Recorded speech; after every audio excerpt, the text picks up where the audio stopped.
है। माना कि पुरुष बलशाली है मगर जीतती हमेशा नारी है।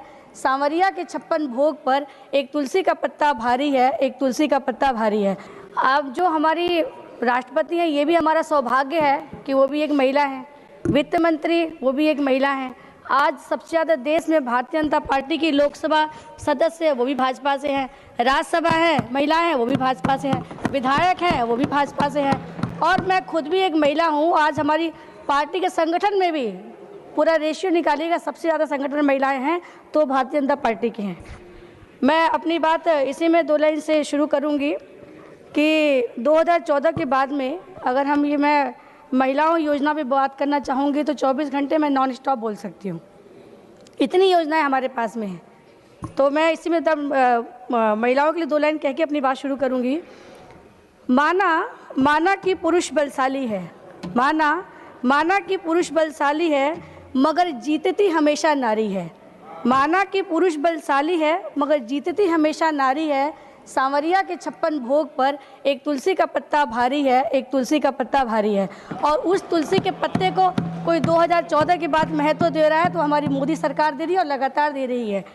आज हम महिलाओं को केवल उनका अधिकार ही नहीं दे रहे, उनको नेतृत्व से भी जोड़ रहे हैं। अभी मैं आज सुन रही थी, आपने कहा कि 33% आरक्षण का बिल, जब आरक्षण का बिल यहाँ इसी सदन में, इसी लोकतंत्र के मंदिर में यहीं पास किया गया था और हमारा सौभाग्य है कि हम मैक्सिमम लोग उसके पार्ट भी बने थे। वहाँ भी नियम कानून लिखे गए थे कि कब से लागू होगा, कहाँ लागू होगा। तो मैं आपसे यही निवेदन करूँगी कि दोबारा थोड़ा दीदी उसको पढ़ने का कष्ट करें। और मैं इसी में एक और मातृ बंधन योजना को जोड़ना चाहूँगी।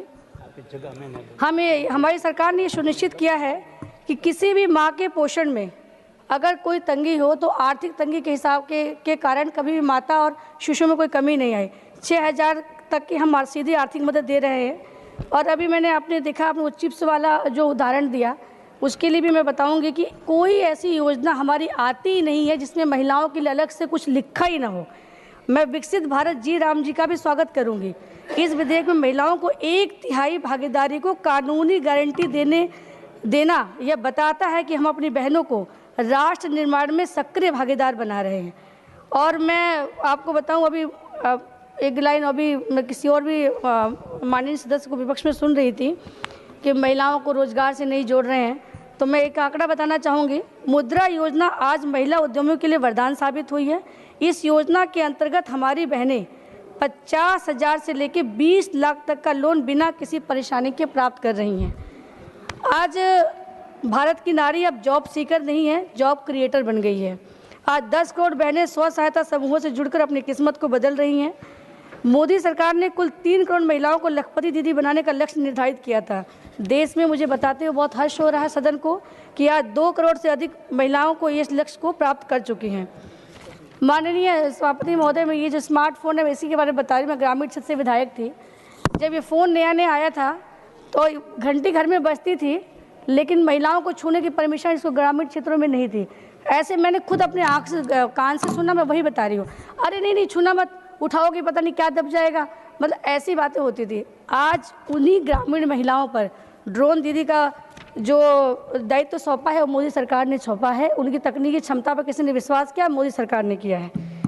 आज हम जब गांव में देखते कि महिलाएं ड्रोन उड़ाकर अपना काम कर रही हैं तो यह केवल उस महिला को विश्वास कोई नहीं बढ़ाता, बल्कि जो उसके आसपास जितनी भी महिलाएं हैं उनको भी आत्मविश्वास से भर देता है। माननीय उपसभापति महोदय, यह कोई सिर्फ आर्थिक तरक्की नहीं है, यह एक बहुत बड़ा सांस्कृतिक बदलाव भी है। ये जो रजिस्ट्री होते हैं मकान में, मैं टाइम की लिमिट है लेकिन एक लाइन जरूर बताऊंगी। मेरे पास एक दिन रात में फ़ोन आया किसी महिला का। उसने कहा दीदी ज़रा पुलिस वालों को भेजिए मेरे घर में। मैंने कहा क्या हो गया भाई? कह रही दीदी हस्बैंड से लड़ाई हुई है, पुलिस भेजिए।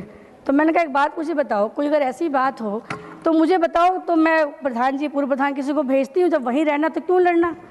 तो उसने कहा नहीं दीदी ज़रा भेजिए। तो फिर मैंने पूछा, मैंने कहा रात के 9:30 बज रहे हैं, आखिर बताओ क्या मुद्दा है। उसने जो लाइन बोला है वो मैं उसी महिला के ऊपर ही बताना चाहूँगी। उसने कहा दीदी मेरी शादी को 22 साल हो गया, 19 साल का मेरा बेटा है। जब शादी से पहले मेरे माँ बाप बोलते थे बहनी जब दूसरे घर जाना तभी जो करना होगा करना, अभी वो तुम्हारा घर होगा। शादी करने के बाद जब भी लड़ाई होती थी पति बोलता था अरे बाहर निकलो ये मेरा घर है। आज इस घर की रजिस्ट्री मेरे नाम हुई है, मोदी जी की वजह से मेरे नाम हुई, तो ये घर मेरे नाम है। तो मैं चाहती हूँ पुलिस वाला आए और मैं इसको हटाऊँ तो उसको मालूम पड़ेगा क्या बात है। तो ये सशक्तिकरण करने का काम किसी ने किया तो मोदी जी ने किया है। बच्चे हमारे होते थे लेकिन किसी भी बर्थ सर्टिफिकेट में माता का नाम नहीं लिखा जाता था, केवल पिता का नाम लिखा जाता था। थी छोटा सा काम, लेकिन ये सम्मान दिया है तो माननीय मोदी जी की सरकार ने दिया है महिलाओं को। कृषि सखी जैसे इनिशिएटिव भी शुरू किए गए हैं। आज हमने देखा जगह जगह सांसद खेत प्रतियोगिता हुई है। उस सांसद खेत प्रतियोगिता में मैं सभी माननीय सांसद को भी आभार प्रकट करूंगी कि उन्होंने महिलाओं के लिए अलग से प्रयास किया है। अभी राष्ट्रीय रक्षा अकादमी एनडीए से भी महिला कैडेट्स का पहला बैच सफलतापूर्वक पास हुआ है। ये भी देश के लिए बहुत सौभाग्य की बात है। मैं अभी अभी क्या 3 दिन से चर्चा चल रही सुन रही हूँ, उसमें लगातार लोग बोल रहे हैं, कई लोगों ने क्वेश्चन भी पूछे हुए हैं कि युवाओं के लिए ये नहीं हुआ, युवाओं के लिए वो नहीं हुआ। ये बात तो सही बात है कि सभी को सरकारी नौकरी तो कोई सरकार नहीं दे सकती है, लेकिन हमारे यहाँ तो युवाओं को रोजगार से जोड़ने के लिए इतने अनगिनत प्रयास चल रहे हैं। उसको कुछ फैक्ट से बताना चाहूँगी मैं। केरल के महान संत श्री नारायण गुरु कहा करते थे, शिक्षा से ज्ञान प्राप्त करो और संगठन से शक्तिशाली बनो, क्योंकि जब कोई राष्ट्र सपने देखता है तो उन सपनों का दृष्टा भी उस राष्ट्र का युवा होता है और उसका निर्माण करता भी वही युवा होता है। उसी युवा के ऊपर ही हमारी सरकार जो काम कर रही है, मैं बताना चाहूँगी। आज भारत दुनिया का तीसरा सबसे बड़ा स्टार्टअप इकोसिस्टम बन चुका है। लगभग 2 लाख स्टार्टअप पंजीकृत हैं और पिछले 1 साल में ही 50,000 नए स्टार्टअप इस सूची में जुड़े हैं। इस इकोसिस्टम में 20 लाख से अधिक युवा कार्यरत हैं और यहाँ मुझे बताते हुए बड़ा हर्ष हो रहा है कि इन स्टार्टअप में से 45% तो जो इसके डायरेक्टर हैं वो केवल महिलाएं हैं। महोदय, रोजगार सृजन के लिए प्रधानमंत्री विकसित भारत योजना के तहत 1 लाख करोड़ के बजट से साथ ही 3.5 करोड़ नए रोजगार का सृजन किया जा रहा है। आज आईटी सेवाएं और ग्लोबल कैपेबिलिटी सेंटर्स में 1 करोड़ से अधिक नौकरियों का सृजन किया जा रहा है। सेमीकंडक्टर उद्योग के लिए 60,000 युवाओं और तथा एआई में 10 लाख युवाओं को प्रशिक्षित करना यह बताता है कि हम भविष्य की चुनौतियों के लिए तैयार है। मुद्रा योजना ने लगभग 12 करोड़ ऋणों के माध्यम से युवाओं को उद्यमी बनने का साहस दिया है। इसी तरह पीएम विश्वकर्मा और पीएम स्वनिधि योजनाओं ने वंचित वर्गों के कारीगरों को औपचारिक अर्थव्यवस्था में सम्मान के साथ जोड़ा है। खेलो इंडिया के अभियान के माध्यम से आज हमारे गाँव और कस्बों की प्रतिभाओं को अंतर्राष्ट्रीय मंच मिल रहा है। शिक्षा की बात करें तो 1 करोड़ से अधिक छात्रों ने अटल टिंकरिंग लैब्स का लाभ उठाया है। पीएम सेतु योजना के तहत 60,000 करोड़ के निवेश से 1000 ITI का अपग्रेडेशन किया जा रहा है। माननीय सभापति महोदय, मैं इतना कहना चाहूँगी, जब उत्तर पूर्व की बात होती है तो कहा भी जा रहा था कि पहले वहाँ घूमने जाओ तो सोचना पड़ता था कहाँ रुकेंगे, कहाँ उतरेंगे, ट्रेन मिलेगा, बस मिलेगा, क्या मिलेगा। वाकई में सबके लिए चिंता का विषय होता था। उसमें कुछ बातें कह के अपनी टाइम का मैं ख़त्म करूँगी। उत्तर पूर्व में विकास के जो कभी हाशिए पे था, आज वो राष्ट्रीय प्रगति के केंद्र में आ गया। 80,000 करोड़ से अधिक के निवेश और 7200 किलोमीटर से अधिक राष्ट्रीय राजमार्गों के निर्माण ने इस सोच की तस्वीर ही बदल दी, इस क्षेत्र की तस्वीर ही बदल दी है। आज अरुणाचल, त्रिपुरा, मिजोरम की राजधानियों तक ब्रॉड गेज कनेक्टिविटी का पहुंचना केवल एक परिवहन उपलब्धि नहीं, बल्कि इस विश्वास की पुष्टि है कि उत्तर पूर्व अब दिल्ली और दिल दोनों से दूर नहीं है। ईटानगर और अगरतला जैसे स्थानों पर आधुनिक मेडिकल कॉलेजों और अस्पतालों की स्थापना ने यहाँ के नागरिकों को उनके घर के पास ही बेहतर स्वास्थ्य सुविधाएं दी है। भगवान बिरसा मुंडा की 150वीं जयंती मनाना हमारे उन वीर पूर्वजों के प्रति सच्चा सम्मान है, जिनके संघर्षों को इतिहास में वह स्थान नहीं मिला जिसके वे हकदार थे। आज पीएम जनमन योजना, धरती बाबा जनजातीय ग्राम उत्कर्ष अभियान के माध्यम से 1 लाख करोड़ से अधिक की लागत के जनजातीय गाँव का कायाकल्प हो रहा है। माननीय उप सभापति महोदय, शिक्षा और सांस्कृतिक पहचान के मोर्चे पर ऐतिहासिक कार्य हुए हैं।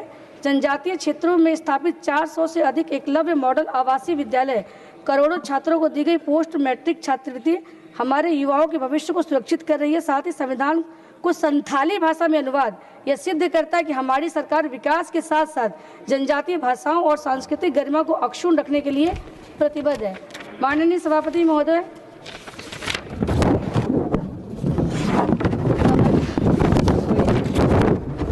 किसान हमारे माननीय सभापति महोदय, मैं इसके साथ ही महामहिम राष्ट्रपति जी के अभिवादन का समर्थन करती हूँ। धन्यवाद। माननीय श्री राम जी।